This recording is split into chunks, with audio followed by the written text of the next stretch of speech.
Walter Bouchard. Vince, This is Taylor Campbell Mosley as proxy for Walter Bouchard. thank you. Vince Wolpert, Present. thank you. Chelsea Fenton. Junwon Ju, Present. thank you. Mike Denby. Tom Ekron. Kim Anderson, Present. thank you. Robert Vondenacker. John Woods, Present. thank you. Mark Ortiz, Present. thank you. Anita Lee. Dan Cisco, Present. thank you. Hondo Judd. Hi, Meg- Haley. I'm sorry, Hondo Judd. Megan Sheldon, Present. thank you. Monica Rabb. Spencer Camps. Rick Williams, Here. thank you. Kim Butler, Present. thank you. Nicole Clements, Present. thank you. Ryan Cavalier, Present. thank you.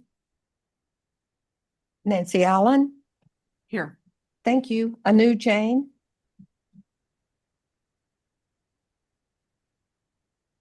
Ryan Templeton, Present.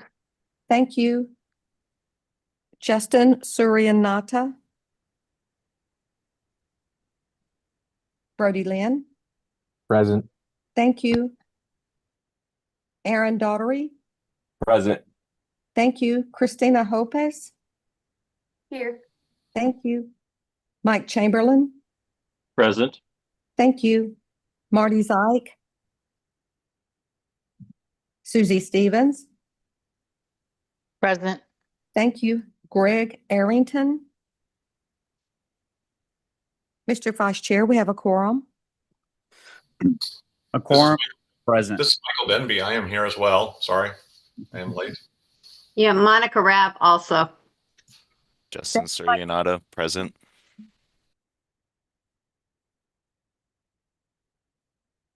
Good afternoon, members of the MAG Air Quality Technical Advisory Committee. This meeting is now called to order.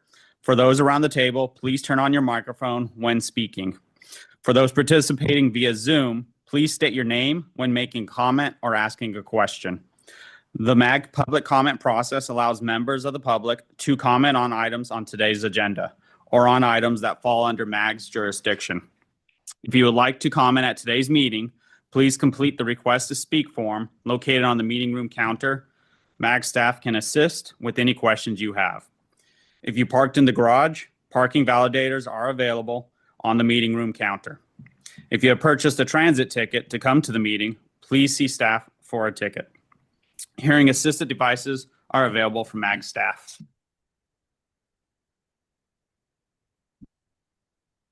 Our next item is called to the audience. This is the opportunity for the public to comment on items that fall under MAG's jurisdiction that are not on the agenda, informational items, or items on the agenda for discussion and not for action.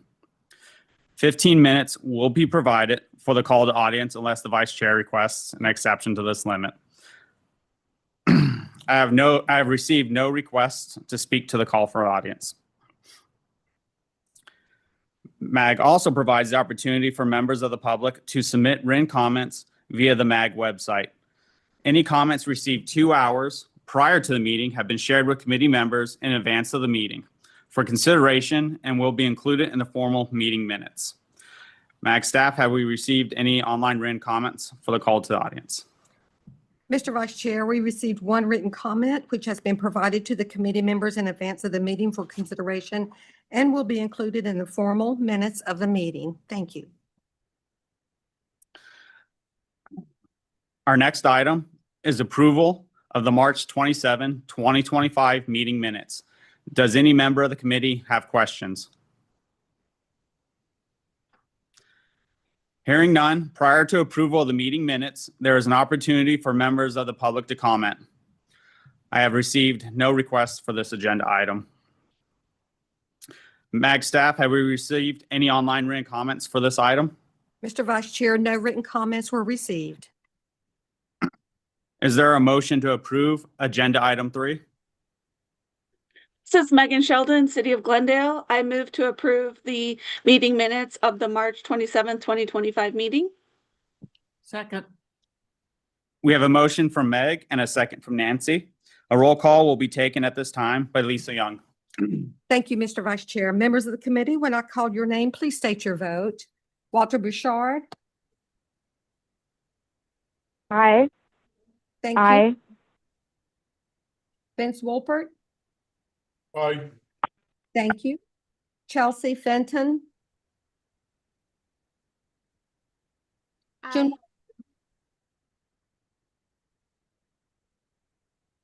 June Wanju. Aye. Thank you. Mike Denby. Aye. Thank you. Tom Ekron. Kim Anderson. Aye. Thank you. Robert Vondenacker. Aye. John Woods. Aye.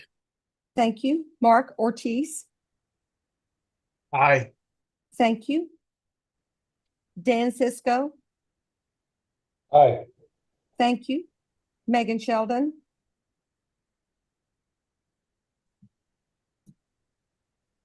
Monica Rabb. Aye. Spencer Camps. Rick Williams.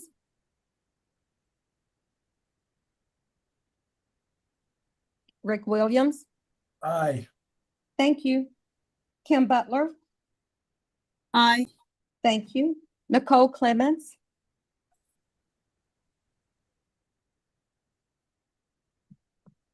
Ryan Cavalier. Aye. Thank you. Nancy Allen. Aye. Thank you. Anu Jain.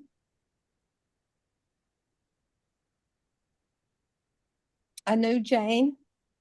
Aye. Thank you. Ryan Templeton. Aye. Thank you. Justin Suranata. Aye. Thank you. Brody Lynn. Aye. Thank you. Mr. Vice Chair. Aye. Thank you. Christina Hopes. Aye. Thank you. Aaron Daughtery. Aye. Thank you. Mike Chamberlain. Aye. Thank you. Marty Zeik. Susie Stevens. Aye. Thank you. Greg Arrington. Did I miss anyone? This is Jennifer Peterson. I'm here and I vote yes. Thank you, Ms. Peterson. Mr. Vice Chair, the motion passes unanimously. Agenda item number 4, update on air quality monitoring data. This item is on the agenda for information and discussion and will be presented by Julia Hoffman, Maricopa Association of Governments. Great. Thank you very much, Mr. Vice Chair and members of the committee. Today, we just wanted to give a brief update on the air quality monitoring data, looking at carbon monoxide, ozone, PM10, and PM2.5. Looking at the trend information through 2024. However, please note that the 2024 data is still preliminary. First, we wanted to start off with showing this map that reflects all of the different air quality boundaries for the region. In the purple, there is the 8-hour ozone non-attainment area. The green represents the PM10 non-attainment area. On the bottom right, there is the red boundary for the Pinal County PM10 non-attainment area. The red hatched represents the PM2.5 non-attainment area in Pinal County. And then also on here in the magenta color thin line boundary, I guess, in the center is the carbon monoxide maintenance area. Also on here is the Area A and Area C boundaries. First pollutant we wanted to discuss was the carbon monoxide. The National Ambient Air Quality Standard for the 8-hour CO is 9 parts per million, not to be exceeded more than once per year per monitor, which is why on here we're showing you the second highest 8-hour carbon monoxide concentrations in the Maricopa County maintenance area.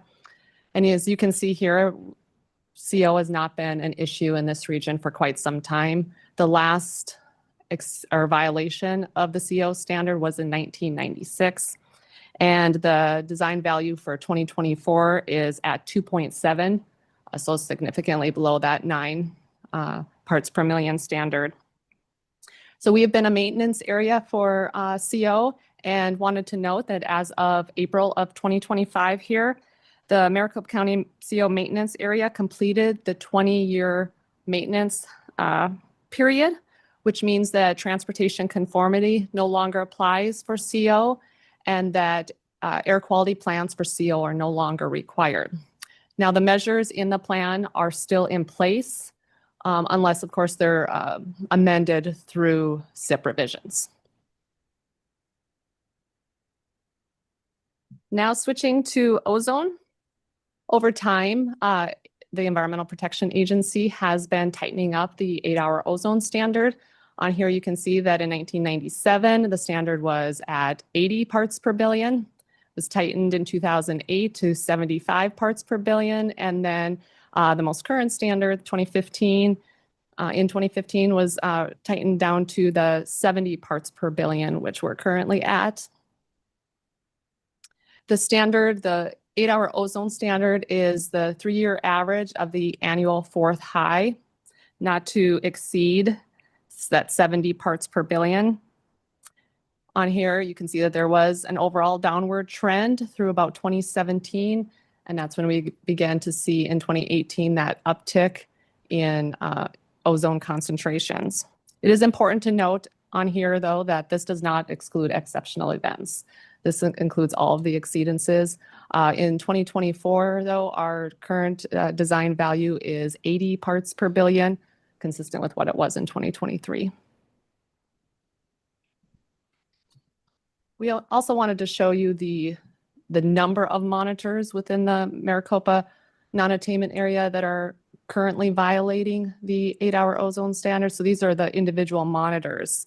And on here, it reflects that consistently it's been the majority of the monitors that are violating the standard. In 2024, 23 of the 24 monitors violated. The only one that didn't was the Buckeye monitor. Yes.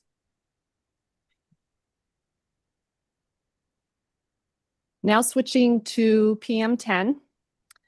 This chart represents the number of exceedance days of the 24-hour PM10 standard in Maricopa County and the PM10 non-attainment area. The greenish blue color there represents standard exceedances, and then the red represents exceptional events. It's important to note that the standard is 150 micrograms per cubic meter, not to be exceeded more than 3 times over a 3-year period. This is a little different in that this is showing the number of exceedance days. But wanted to show here that in 2024, we had 7 standard exceedance days and 1 exceptional event day. In Pinal County, you can see on here that historically it has been the Hidden Valley monitor that has had a number of exceedance days. In 2024, that was no different. There were 47 exceedance days at the Hidden Valley monitor in that year. Last year, 43 of them were standard exceedances. However, you can note with the other monitors within the West Pinal County non-attainment area, the number of exceedances have gone down. And then in 2024, the other exceedance days were due to exceptional events. So the only monitor that had standard exceedance days in 2024 was the Hidden Valley monitor. Now moving to PM 2.5. To attain this standard, the 3-year average of the 24-hour 98th percentile is not to exceed 35 micrograms per cubic meter.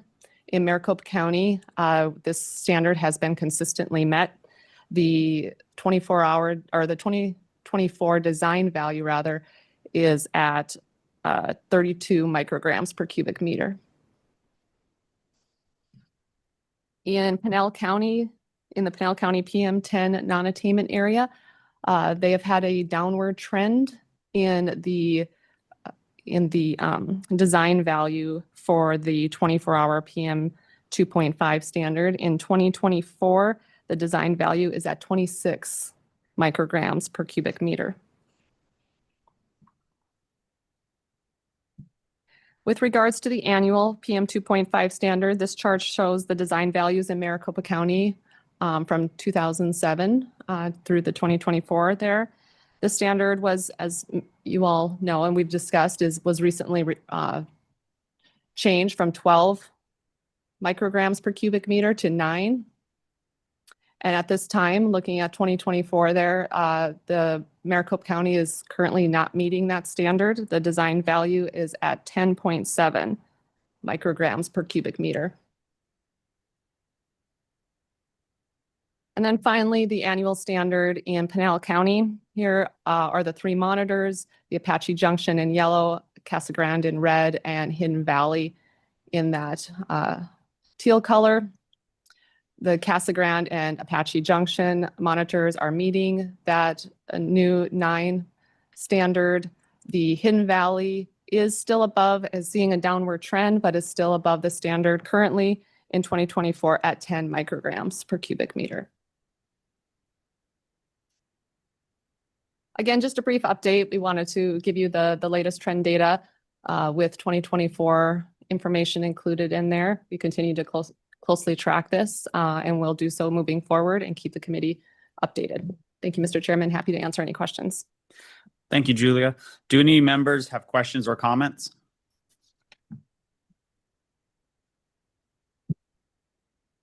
City of Buckeye, Robert Vandenacker.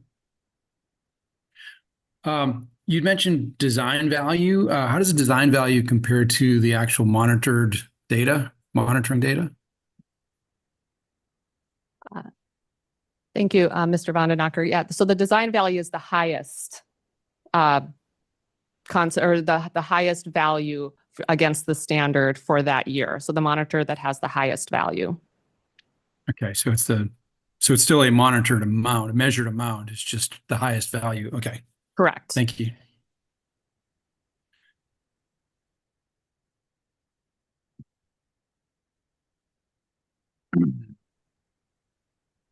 Agenda item number 5, update on a revision to the MAG 2025 8-hour ozone plan. This item is on the agenda for information and discussion and will be presented by Matt Poppin, Maricopa Association of Governments. Thank you, Mr. Vice Chair and members of the Air Quality Technical Advisory Committee. We've had a lot of movement and action on our moderate area plan for ozone, and so I wanted to give you the latest update and our plans to submit a revision to that plan here shortly throughout the remainder of this calendar year. So first, I wanted to spend a little bit of time on this slide and review with everyone sort of the important timeline of actions that are associated with ozone planning in our region. So if you remember, way back in November of 2023 is when EPA issued a finding of failure to submit a moderate area plan. And so we have been working to address that finding over this past 2024 and up through the first half of 2025. Along with that, there was an attainment date when the area was required to attain the standard. The moderate area attainment date was August 3rd, 2024.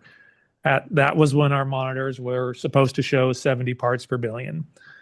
So we did not meet that. As Julie presented, we were at 80 parts per billion at that time based on the design value for 2023. But you can see even in 2024, that design value is still 80. If you were to remove wildfires, it would be somewhere around 76, but it still would not get us to the standard of 70. Because of that, because we did not meet the attainment date, the Clean Air Act does have a deadline for EPA to make a determination of failure to attain or that you've met the standard. So EPA has not made that determination.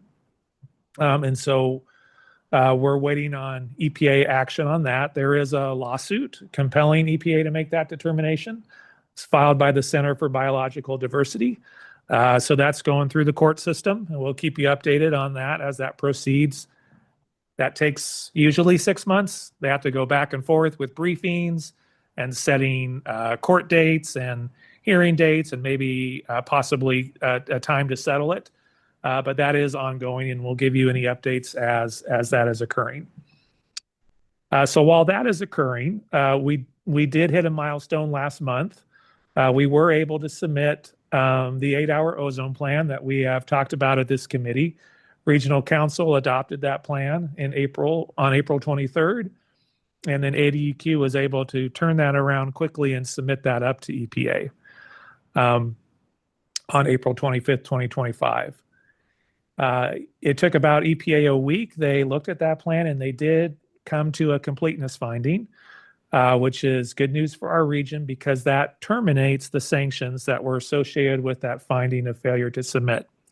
So you can see here I have crossed out the possible sanctions that would have occurred if EPA had not made that finding. So those are no longer dates that we currently have to be concerned about sanctions occurring. So that kind of gets us to where we are right now in the process. While the plan has been found complete by EPA, we still want to submit a revision to that plan that will specifically address the amount of ozone in our region that is caused by international emissions, and also to exclude the ozone exceedances that are impacted by wildfires. Once we make that revision to EPA, which I'll talk about here in a little bit more detail, we can submit that to EPA, and that ultimately would allow EPA to say that we would have attained by August 3rd, 2024, but for the impact of international emissions.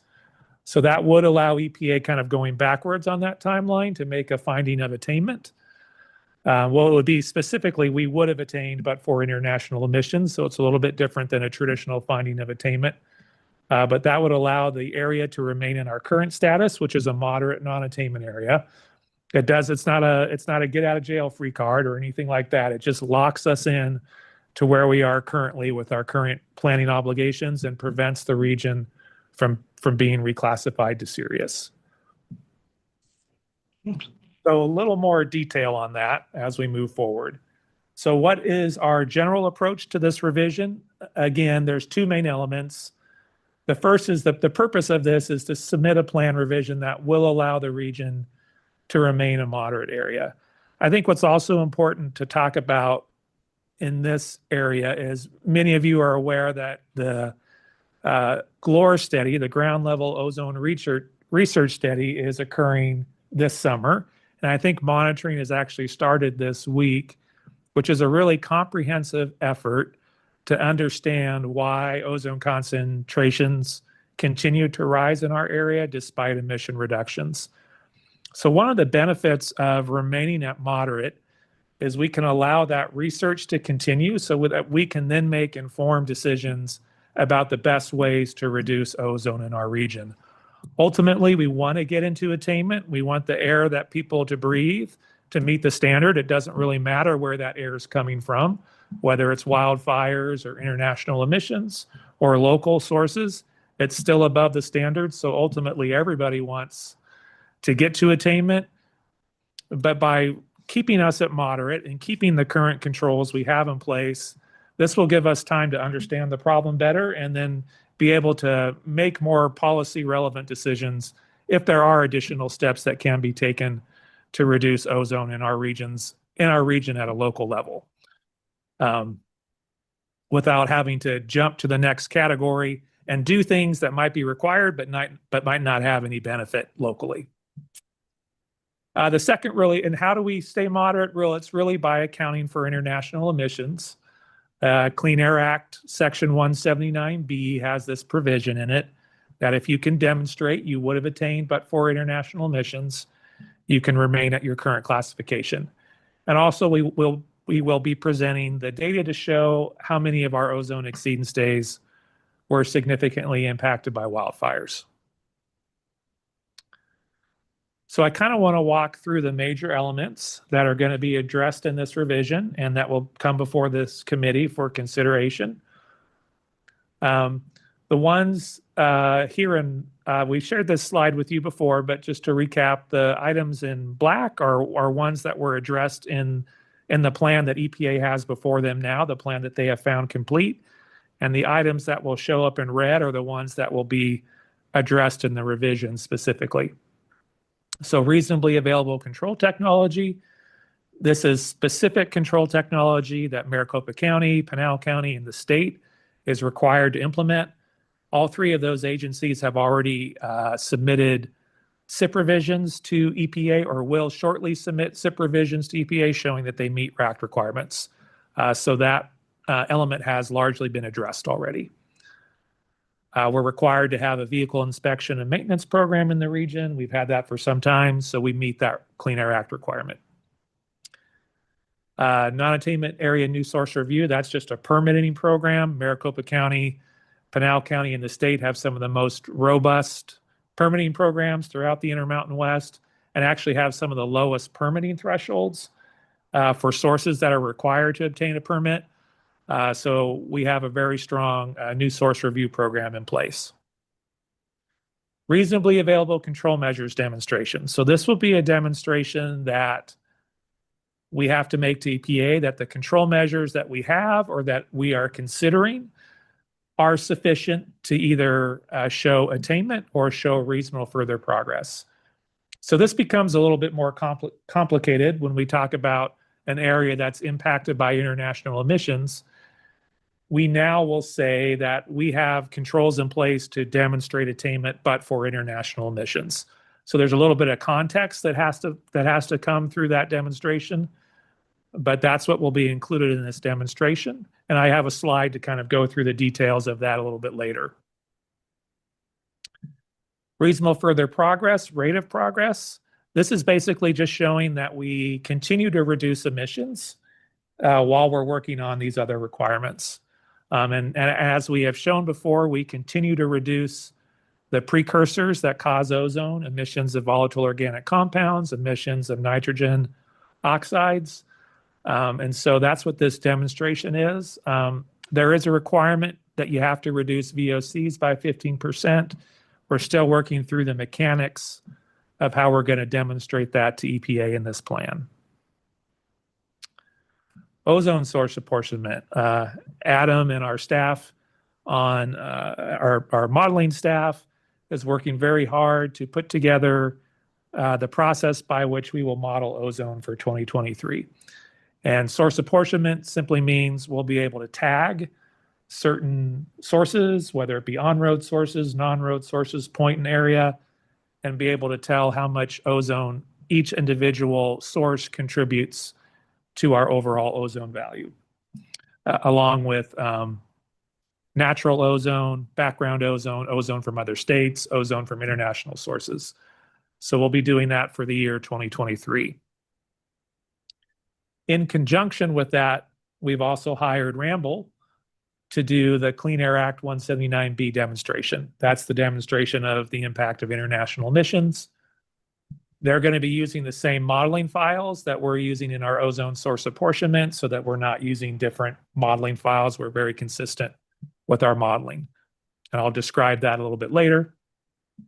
And then lastly, we're also going to be having additional documentation of the days that have been infected by wildfires. We've hired Sonoma Technology to do that.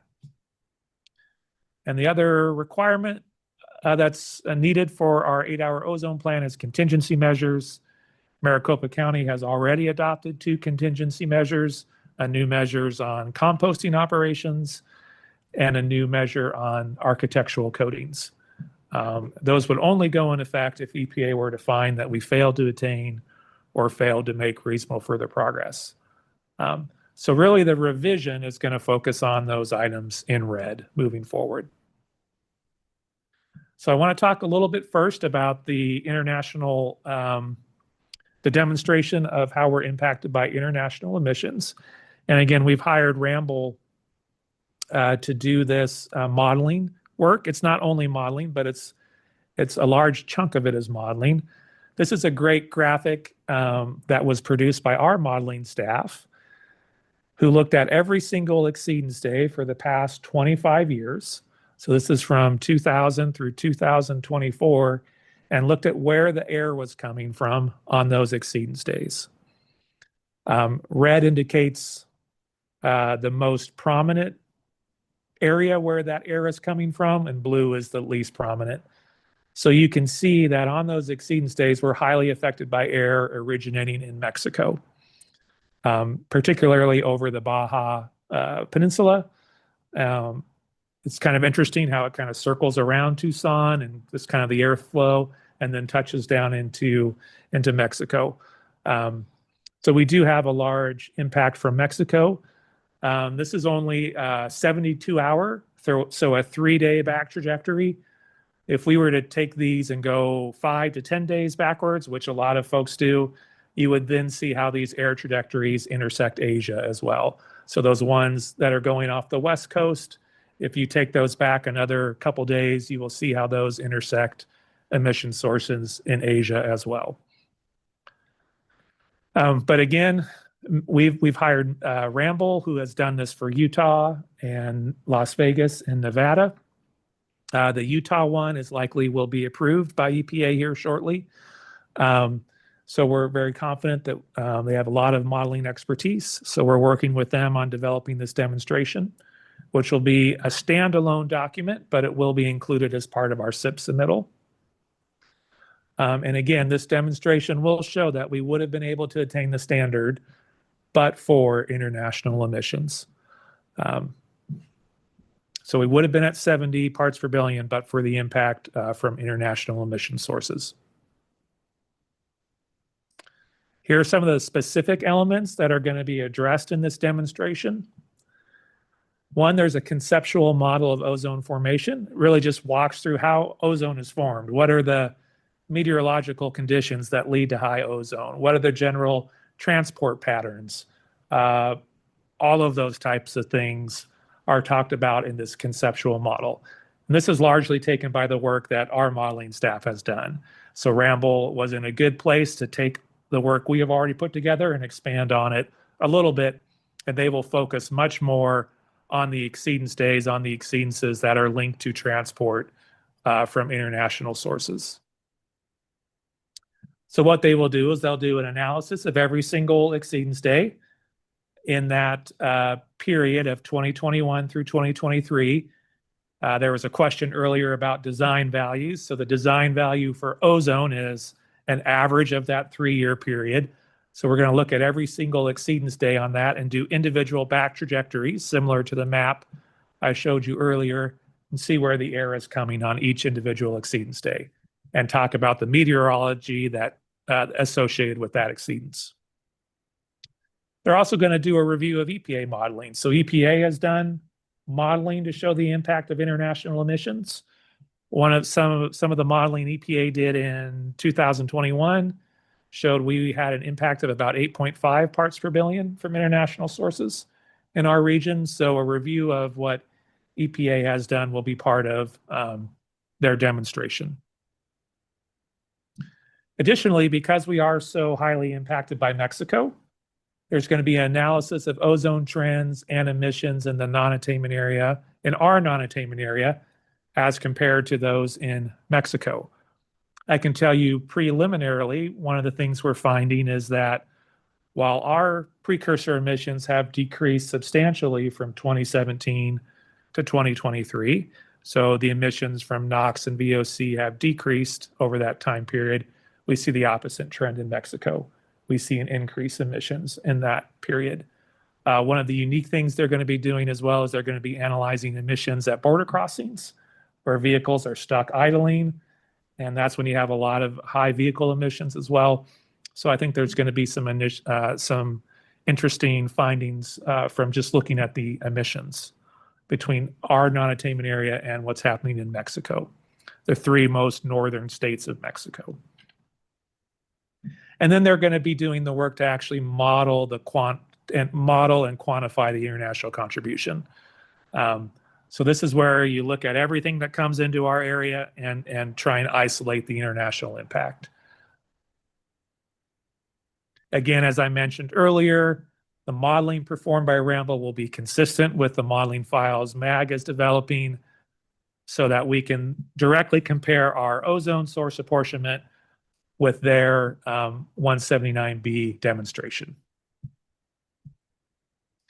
We've also, so hopefully we'll have Ramble be able to present to the committee as well as we go through this process, so you can hear from them directly on this analysis.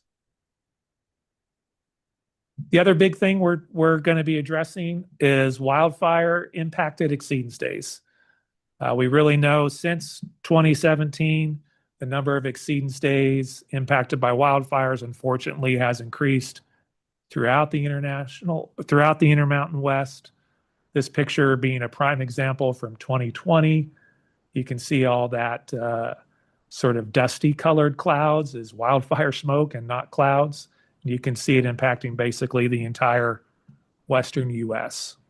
And this is unfortunately more commonplace now than it used to be. So we've identified 76 exceedance days in 2021 through 2023 that we believe have been impacted by wildfire smoke. Some of these days have very extensive evidence of that impact, and some are a little bit less extensive, but all of them we believe have been impacted by wildfire smoke. And so we've contracted with Sonoma Technologies to develop the technical documentation of each event. Very extensive, high splits, again, back trajectories, smoke maps, local monitoring data to document how this wildfire smoke impacted our monitors on each of these days. It is important to note that while we've identified 76 days, this is kind of a technical point or kind of a math point in some ways. Not all of those days might ultimately affect the area's design value, right? Because the area's design value is your worst monitor. And so while we may have an exceedance that, like, for example, produced a value of 73 parts per billion at the Mesa monitor on a given day, we may have another day that's not wildfire related that was also 73. So in some senses, even though we've identified it as a wildfire day, it might not impact what our ultimate ozone design value is. So we have to look at each day and see if it really impacts our design value, because we have both regular exceedances and wildfire exceedances. All that to say is, as we go on this analysis, we may decide to not analyze all 76 days because it doesn't provide any regulatory relief or it doesn't provide any benefit. But most likely, because of the way modeling works, those 76 days will still be excluded from modeling. But we're still working through the details of that. And then lastly, the other element I kind of want to talk through in detail is what's going to be done in the reasonably available control measure demonstration. So the first part of that is a description of our existing and extensive ozone control measures. We've often said we've got 93 existing measures. We've been a non-attainment area for a long time for the various different standards. So since the early 90s, we've been developing measures to reduce ozone. And so part of that demonstration is documenting to EPA the measures that we currently have in place. And again, we have to do this demonstration in context of the work we're doing with the 179B demonstration. And actually, EPA sort of talked about this in their preamble to the 1990 Clean Air Act amendments. So that section of the Clean Air Act, Section 179B, came into existence when EPA amended the Clean Air Act in 1990s. So as part of that, they described what they thought was the purpose of that section and how it relates to RACM in this case. And they talk about that the level of RACM needed for an area that is subject to international emissions is just a level that will get you to attainment, but for international emissions. So that's a very helpful distinction, because normally what you have to do with RACM is you have to adopt every measure until you can prove you meet attainment. In our case, we could likely adopt every available measure out there and still not come into attainment because of the outsized role of international emissions and wildfires. So that's why the context of 179B is important in this demonstration. Whoops, too fast. There will also be an explanation that we have shared multiple times to the committee of how recent local reductions in emissions have not resulted in local ozone concentration reductions. That's another important thing to state. Even if there is another stricter measure out there, we have no guarantee that adoption of that measure will help our ozone concentration. So we'll have that description in the plan as well. Maricopa County has done an extensive evaluation of, if you remember, we did hire Ramble back in 2023 to go and canvass the country and look at available control measures. So Maricopa County has done a good job of looking at our current control measures and available control measures, and talks about why or why not adoption of those measures are helpful. So that will be included in the report.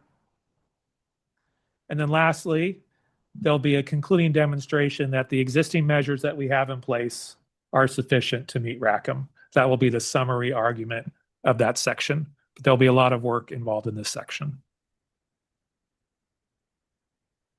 So here's the schedule on our revision. I want to highlight that there's a lot of interest to get this up to EPA as quickly as possible. Part of that is because of the pending lawsuit on EPA's action on failure to determine whether we've attained or not, but also just because it's important that we get this issue resolved and for the region to have some certainty moving forward. So now through August, we're working on the technical work to prepare that revision, and pieces of that will come through this committee. And then we plan to have a document ready for public review in September.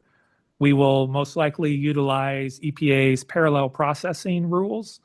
So the minute it goes out for public review, we will submit it to EPA for consideration, pending responses to public comments. That helps get it up to EPA's hands quicker. Again, if we can accelerate this, we will, but I don't think probably the quickest we can get it out the door would be August. But I think this is still a very aggressive schedule for all the modeling work that has to be done and all of the technical documentation that has to be done to exclude wildfire events. It'll come through our committee process. It'll come through this committee most likely in September, but we might have to schedule a special meeting as well, just depending on timing. But we're going to go through regional council in October for adoption, and then submittal to EPA by ADEQ. And then EPA has been really committed to fast action on submittals. So we have no guarantee that this would happen, but we do think that if EPA finds the submittal adequate, they would propose approval in late 2025, and then hopefully we would have final approval in early 2026. No guarantee of that, but that's just a guess on when EPA could approve it. And it's really that EPA final approval that would allow the area to remain moderate moving forward. So that's completes the presentation for today. Happy to take any questions or comments on it at this time. Thank you, Matt. Do any members have questions or comments? Yes, this is Michael Denby from APS. I have a question for Matt. Go ahead.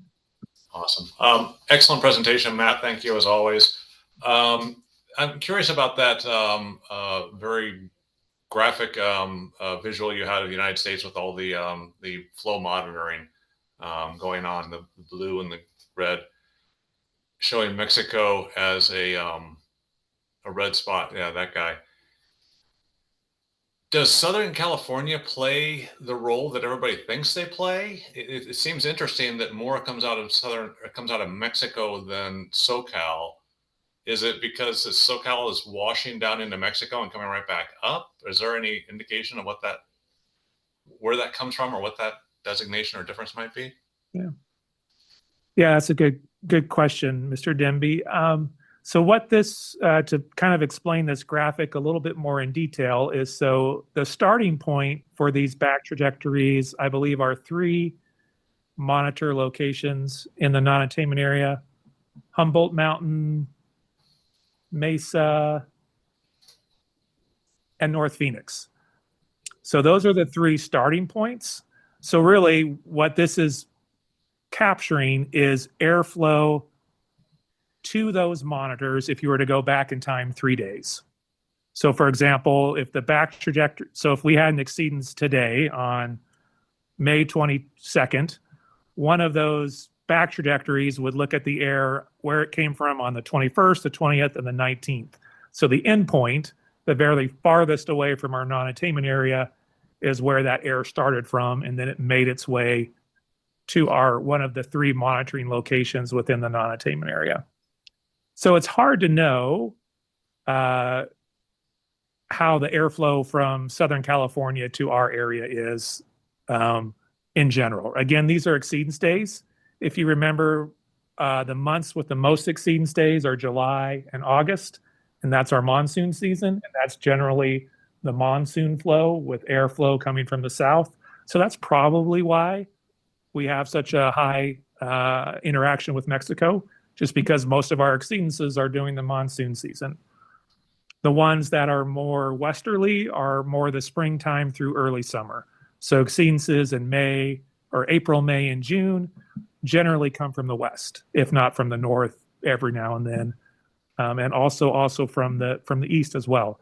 But certainly in July and August, and to some extent early September, we have that flow from Mexico.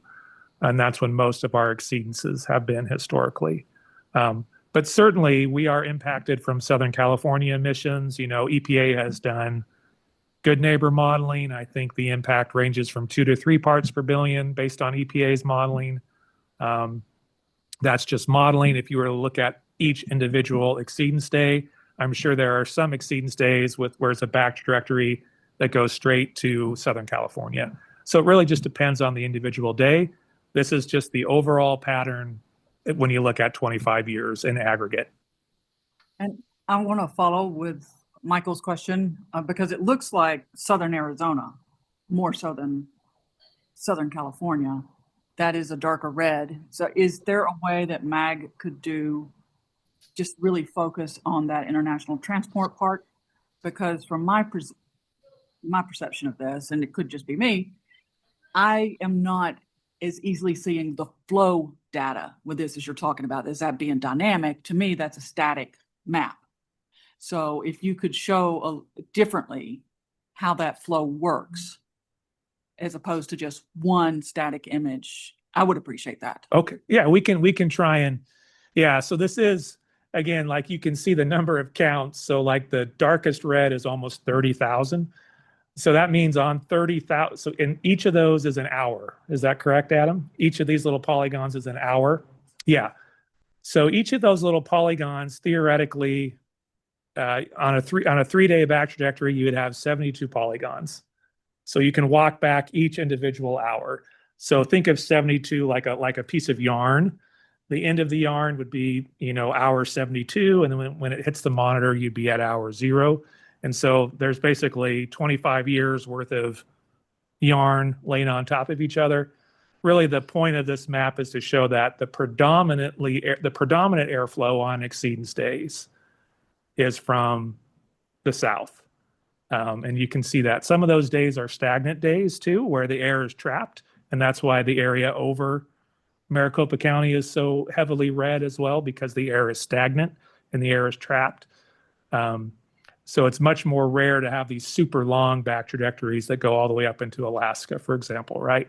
That's kind of a super rare. That would be a super fast moving system where air over 72 days made it down from Alaska all the way to Arizona. But we can, and Ramble actually in some of their report will show the individual exceedance days. So you can see on August 3rd, whatever, you can see where the air came from on that day.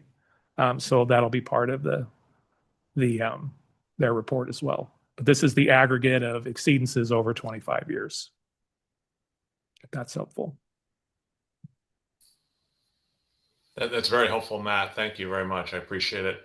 The other question I had was about the smoke. And the question that I think about often, and I've heard different answers to it, but does it matter where that smoke is in terms of in the atmosphere for impacting non-attainment? If that's high level smoke, does it have to be down on the ground to impact it? Does it have to be up in the air?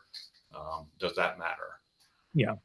Yeah, one of the things that EPA likes to see is proof that the smoke in the atmosphere reached the monitors. So that's part of the documentation that Sonoma will be developing. Not only that smoke was present aloft, but that alofted smoke did reach the monitors at the ground level. Excellent. Thank you very much again.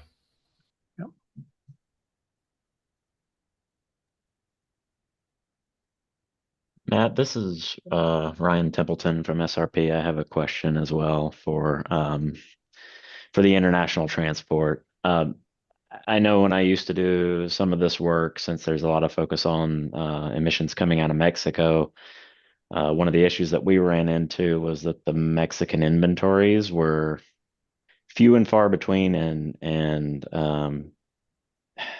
the accuracy may have been less than what we would expect from a U.S. inventory. Do you see that being problematic from a modeling standpoint and supporting our assertion that we're having heavy impacts from Mexico? Yeah, that is an issue that's that we're trying to address as part of this demonstration. So while Ramble is the lead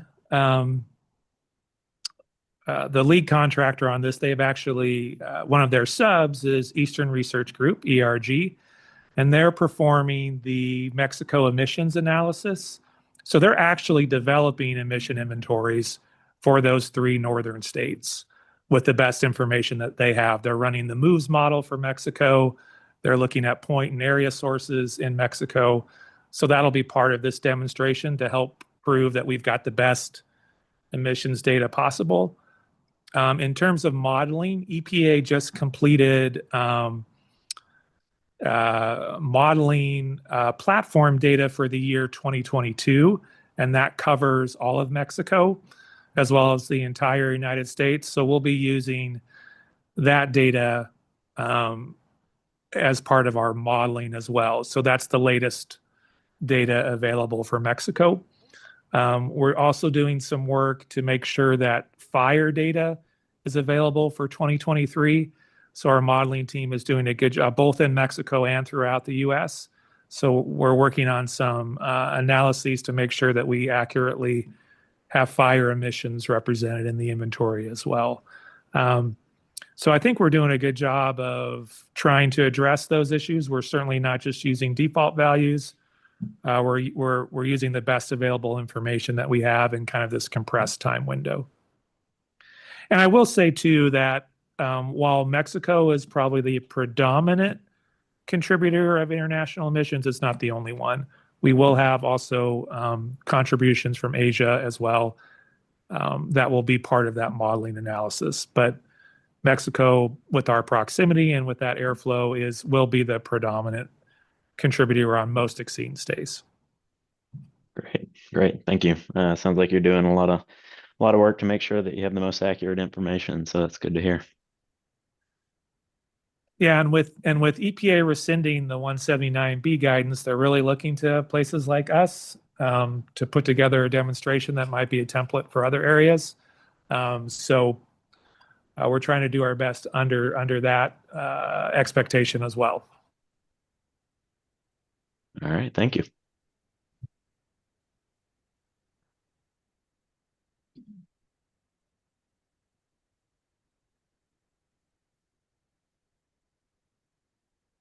And an opportunity will be provided for the committee members to request topics or issues of interest that would like to have considered for discussion at a future meeting. Are there any requests from the membership for an item on a future agenda?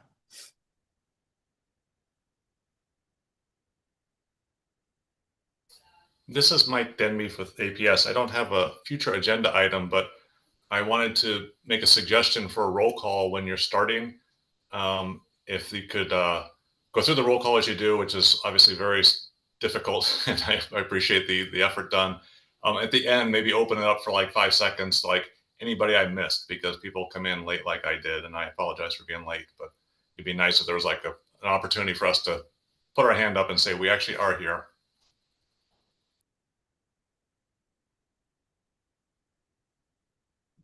Thanks for that suggestion, Mike.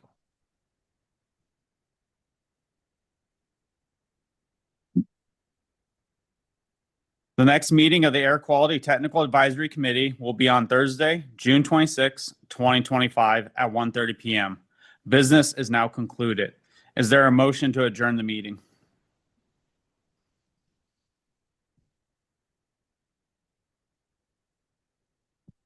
Motion to adjourn. Christina will second that. I didn't catch the second, but we have a motion from Nancy and a second. The meeting is now adjourned.